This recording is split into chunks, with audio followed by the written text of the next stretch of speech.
इस पार्ट में हम लोग उन सिग्नल ट्रांसडक्शन पाथवेज की बात कर रहे हैं जो जीन रेगुलेशन को कंट्रोल करती हैं। देखो, हालांकि जो बाकी पाथवेज होती हैं जीपीसीआर या फिर रिसेप्टर टायरोसिन काइनेज वाली पाथवेज वो भी जीन के लेवल तक जाती हैं, बट यहाँ हम लोग बात कर रहे हैं सेलेक्टिवली उन पाथवेज की जो डेवलपमेंट में रोल निभाती हैं। और इस टाइम ये ना सिर्फ जीन को शट डाउन कर रही हैं बल्कि ये पूरी सेल के अंदर जितनी भी जीन्स हैं उनमें से ज़्यादातर जीन्स के पैटर्न को कंट्रोल कर रही हैं, डाउन रेगुलेट करके या अप रेगुलेट करके। मतलब ये वो सिग्नल ट्रांसडक्शन पाथवे हैं जो सेल का फेट चेंज कर सकती हैं, एक नॉर्मल सी सेल जो किसी और सेल टाइप में कन्वर्ट होती है। इसमें जो सबसे पहला एग्जाम्पल है वो है नॉच रिसेप्टर की कहानी। Signalling through the notch receptor protein is used widely in animal development. हम लोग ये देखते हैं कि जो नॉच और डेल्टा नाम के दो मॉलिक्यूल्स हैं उनके आपस में इंटरेक्शन की जो कहानी है वो काफ़ी सारे एनिमल्स के डेवलपमेंट में देखने को मिलती है। बट इसको जो डिस्कवर किया गया था वो ड्रोसोफिला में डिस्कवर किया गया था शुरुआत में। और जो ड्रोसोफिला में न्यूरल सेल्स होती हैं जिनसे न्यूरॉन्स बननी होती हैं, उनके डेवलपमेंट की स्टोरी थी। तो इसमें यह देखने को मिला कि जो एक सेल है जो अभी तक एक नॉर्मल एपिथेलियल सेल थी, उसके चारों तरफ और भी बहुत सारी सेल्स हैं। लेकिन फिर ये बीच वाली सेल डिसाइड करती है कि मुझे न्यूरॉन बनना है, और ये कुछ ऐसा करती है कि अपने आसपास की सेल्स को मैसेज देती है कि तुम्हें न्यूरॉन नहीं बनना क्योंकि न्यूरल सेल तो मैं बनूंगी। तो इस तरीके से ये जो इसके साथ वाली सेल्स हैं उनके अंदर इनिबिशन कर देंगी वो कि वो एक पर्टिकुलर सेल टाइप में कन्वर्ट ना हो सके। ड्यूरिंग दिस प्रोसेस जब एक प्रिकर्सर सेल, जो कि बीच वाली सेल है इस केस में, कमिट करती है कि उसे न्यूरल सेल बनना है, it signals to its immediate neighbors not to do the same. The inhibited cells developed into epidermal cells instead. तो जो बाकी सेल्स हैं ये सब सेल्स एपिडर्मल सेल बन जाएंगी, लेकिन जो ये बीच वाली सेल है ये बनेगी न्यूरॉन। इस प्रोसेस को हम लोग बोलते हैं लेटरल इनहिबिशन। और इस लेटरल इनहिबिशन में हमेशा जो सेल सिग्नल प्रोड्यूस कर रही है और जिस सेल को सिग्नल देना है उन दोनों सेल्स में एक्चुअली में फिजिकल कॉन्टैक्ट होगा। तो लाइगेंड भी और रिसेप्टर भी दोनों मेम्ब्रेन बाउंड होते हैं। तो ये एक कॉन्टैक्ट डिपेंडेंट सिग्नलिंग है जिसे आप जेक्स्ट्राक्राइन सिग्नलिंग के रूप में भी जानते हो।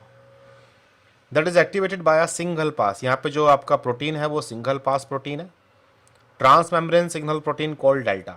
जो सिग्नल मॉलिक्यूल है वो है डेल्टा और जो रिसेप्टर है वो है नॉच। डेल्टा डिस्प्ले होगा उन सेल के सरफेस पर जिन्हें न्यूरल सेल बनना है। तो ये कह लीजिए कि जो सेल सिग्नल देने वाली है वो अपने सरफेस पर डेल्टा नाम का मॉलिक्यूल बनाएगी, और जिन सेल्स के अंदर उसे उन जीन्स को ऑफ करना है कि वो न्यूरॉन ना बन जाए, उन सेल के सरफेस पर रिसेप्टर होगा नॉच। क्योंकि ये स्टोरी ड्रोसोफिला के अंदर हम लोगों ने देखी है। और इस इमेज को मैं इसलिए भी लेके आया हूँ कि आपको ये ध्यान दिला सकूँ कि ड्रोसोफिला के सरफेस पर कुछ हेयर्स भी होते हैं, उसके पंखों में वेन्स भी होती हैं, उसकी धारियाँ, एब्डोमेन के ऊपर जो आपको रेशे दिखाई दे रहे होंगे, ये सब जेनेटिक्स में हम लोग इन्हें डिफरेंट टाइप के म्यूटेशंस के रूप में पढ़ते हैं, जैसे कि स्क्यूट, वर्मेलाइन। अब ये हमारे पास एग्जाम्पल है कि अभी तक हमारे पास सारी सेल्स नॉर्मल थी, एपिथेलियल सेल्स, किसी को कुछ नहीं पता कि क्या होना है। लेकिन समहाउ जो बीच वाली सेल है वो डिसाइड करते हैं कि मुझे बनना है न्यूरल सेल। तो वो अपने सरफेस पर लाल रंग के ये मॉलिक्यूल्स जो बना रही है ये हैं डेल्टा लाइगेंड्स, सिग्नल मॉलिक्यूल्स। और जो नेबरिंग सेल्स हैं उनके सरफेस पर है अवेलेबल नॉच नाम का रिसेप्टर, और उसे बाइंड करके जो बाकी सेल्स हैं ये सबकी सब सेल्स एंडोथेलियल सेल्स में कन्वर्ट हो जाएंगी, और जिस सेल्स ने डेल्टा बनाया था वो सेल्स न्यूरल सेल्स के अंदर कन्वर्ट होंगी।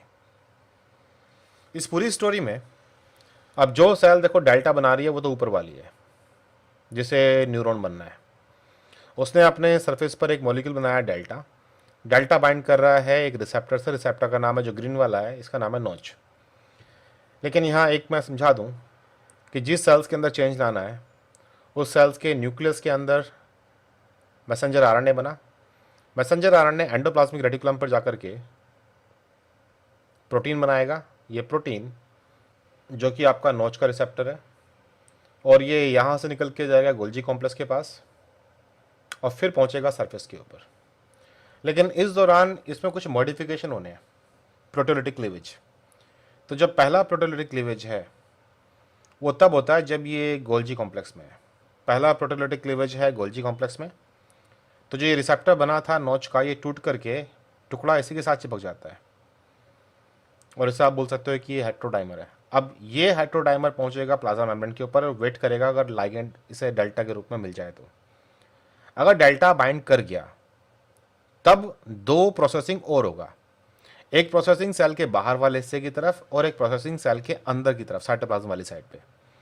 साइटोप्लाज्म वाली साइड पर जैसी प्रोसेसिंग हुई जो कि 3rd नंबर के एंजाइम ने की है, साइटोप्लाज्मिक डोमेन टूटा और ये न्यूक्लियस में चला जाता है और वहां जाकर के दूसरे प्रोटीन से बाइंड करके जीन से चिपकेगा, मतलब एज अ ट्रांसक्रिप्शन फैक्टर काम कर रहा है। नॉच रिसेप्टर के पास 3 सक्सेसिव प्रोटीओलिटिक क्लीवेज होंगे जिनमें से केवल 2 ही हैं जो डेल्टा की बाइंडिंग पर डिपेंड करते हैं। जब ये नॉर्मली बन रहा होता है तो गोल्जी अपरेटस में जाकर के सबसे पहला क्लीवेज है। इसके बाद ये सेल सरफेस पर चला गया मैच्योर रिसेप्टर बन करके, वहां इसे डेल्टा मिला। डेल्टा और नॉच का जब बाउंडेशन हुआ तो सेकंड क्लीवेज शुरू हुआ जो कि एक्स्ट्रा सेलुलर डोमेन में है, सेल के बाहर। फिर इसके बाद एक क्लीवेज और हुआ जो कि सेल के अंदर हुआ एक्स्ट्रा सेलुलर प्रोटीज की वजह से। और फाइनल क्लीवेज जो है वो साइटोप्लाज्मिक टेल को काट करके आज़ाद कर देगा और ये रिसेप्टर का पार्ट एक्टिवेट हो गया। जो साइटोप्लाज्मिक टेल थी असल में ये ट्रांसक्रिप्शन फैक्टर है, ये अंदर चला जाएगा न्यूक्लियस के अंदर और काम करेगा। देखिए अभी तक जितने भी सिग्नलिंग पाथवे हम लोगों ने पढ़ी हैं, हम सब लोगों ने पढ़ा था कि रिसेप्टर एक्टिवेट होता है फिर रिसेप्टर को हम चुप कर देते हैं और फिर दोबारा हम उसे एक्टिवेट कर सकते हैं। मतलब रिसेप्टर जो है वो मल्टीपल टाइम यूज़ होने वाले हैं, लेकिन इस केस में क्योंकि रिसेप्टर को काट देते हैं हम लोग, तो जो नॉच रिसेप्टर है ये एक ही बार यूज़ होगा। एक बार ये एक्टिवेट हो गया तो कट के इसके टुकड़े हो जाते हैं, तो ये ने हम दोबारा जोड़ करके रीयूज़ नहीं कर सकते। ये खास बात है बाकी सिग्नलिंग के मुकाबले। दूसरी बात इसमें यह भी है कि जो ये फाइनल क्लीवेज हुए हैं साइटोप्लाज्म में, उनमें एक एंजाइम का नाम है गामा सिक्रेटेज, और ये गामा सिक्रेटेज के साथ में और कुछ प्रोटीन चिपके हुए होते हैं जिनमें से एक प्रोटीन का नाम है प्रीसेनिलिन। और ये प्रोटीन बड़ा इंपॉर्टेंट है। इस प्रोटीन को हमने देखा है कि एल्जीमर्स डिजीज़ में भी इस प्रोटीन में डिफेक्ट होते हैं, और एल्जीमर्स डिजीज़ में न्यूरोलॉजिकल डिसऑर्डर है, डिजनरेशन देखने को मिलता है न्यूरल सेल्स का, याददाश्त जाने लगती है। तो ये अंदाजा है कि प्रीसेनिलिन का ख़राब होना अल्जीमर डिजीज़ को कॉज करता है, और शायद प्रीसेनिलिन का जो काम है वो है जो अल्जीमर डिजीज़ की टारगेट सेल्स हैं न्यूरल सेल्स, उनमें जो नॉर्मल प्रोटीन बनते हैं उनको काटना। अगर वो प्रोटीन नहीं कटते हैं तो प्रोटीन आपस में चिपक करके एग्रीगेट्स बन जाते हैं मिसफोल्डेड प्रोटीन्स के, जिन्हें हम लोग अमाइलॉइड प्लेक्स कहते हैं। ये अमाइलॉइड प्लेक्स या प्लाक्स ये ही फीचर है आपकी अल्जीमर डिजीज़ की, और प्रीसेनिलिन इसके साथ एसोसिएटेड माना गया है। तो नॉच जो पाथवे है, नॉच डेल्टा पाथवे, ये डेवलपमेंट के लिए भी ज़रूरी है, और क्योंकि ये न्यूरल सिस्टम के साथ जुड़ी हुई है तो अल्जीमर डिजीज़ में भी इसका एसोसिएशन देखने को मिला है। बेशक डायरेक्ट पाथवे का नहीं, लेकिन उस पाथवे में इन्वॉल्व होने वाले एक प्रोटीज एंजाइम का प्रीसेनिलिन। इसके अलावा इस कहानी में एक फ्रिंज फैमिली के ग्लाइकोसिल ट्रांसफरेज एंजाइम भी होते हैं, फ्रिंज। दोनों के दोनों, चाहे नॉच की बात करो चाहे डेल्टा की बात करो, दोनों हैं ग्लाइकोप्रोटीन। मेम्ब्रेन के सरफेस पर पाए जाने वाले ज़्यादातर प्रोटीन ग्लाइकोप्रोटीन ही होते हैं, और इन ग्लाइकोप्रोटीन पर जो कार्बोहाइड्रेट्स हैं नॉर्मल से थोड़े से अलग हैं, और इन कार्बोहाइड्रेट को जोड़ने के लिए ये फ्रिंज फैमिली के ग्लाइकोसिल ट्रांसफरेज हैं, और ये कुछ खास एक्स्ट्रा शुगर ऐड करते हैं यहाँ मौजूद ओ लिंक्ड ओलिगोसैकेराइड पर, नोच में, और ये इसके पार्ट, इसकी जो रिएक्शंस होती हैं, जो सिग्नलिंग होती है, उसमें रोल निभाते हैं। तो नोच पर ओ लिंक्ड ग्लाइकोसाइलेशन है, और कुछ एक्स्ट्रा कार्बोहाइड्रेट जोड़ने के लिए फ्रिंज फैमिली के ग्लाइकोसिल ट्रांसफरेज एंजाइम काम करते हैं। डेल्टा भी ग्लाइकोप्रोटीन है। नोच को डाइजेस्ट कराने के लिए प्रोटीन एंजाइम है, जिनमें से एक साइटोप्लाज्म की तरफ लास्ट कट करने वाला एंजाइम का कॉम्प्लेक्स का नाम है गामा सिक्रेटेज। इसमें एक प्रोटीन और पाया जाता है प्रीसेनिलिन, और ये प्रोटीन अल्जीमर डिजीज़ के साथ एसोसिएट पाया गया है, और अल्जीमर डिजीज़ में अनयूजुअली न्यूरॉन सेल्स के अंदर प्रोटीन्स गुच्छे बना करके चिपक जाते हैं, मिसफोल्डेड प्रोटीन्स, जिन्हें हम बोलते हैं अमाइलॉइड प्लाक्स, और इन्हीं की वजह से अल्जीमर डिजीज़ क्रिएट होती है, क्योंकि बाद में जो न्यूरॉन है वो डेड हो जाती है जिसके अंदर ये बनते हैं।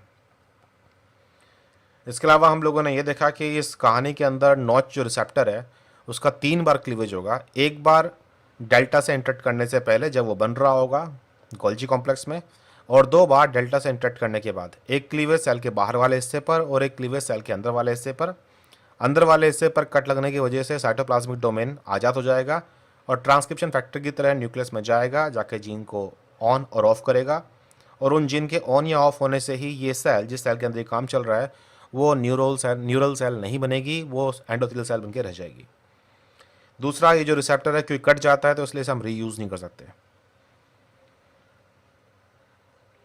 और ये कहानी आपकी ड्रोसोफिला की न्यूरल सेल के डेवलपमेंट के साथ एसोसिएटेड है। हालांकि बाकी एनिमल्स के अंदर भी हम लोगों ने इस स्टोरी को देखा हुआ है।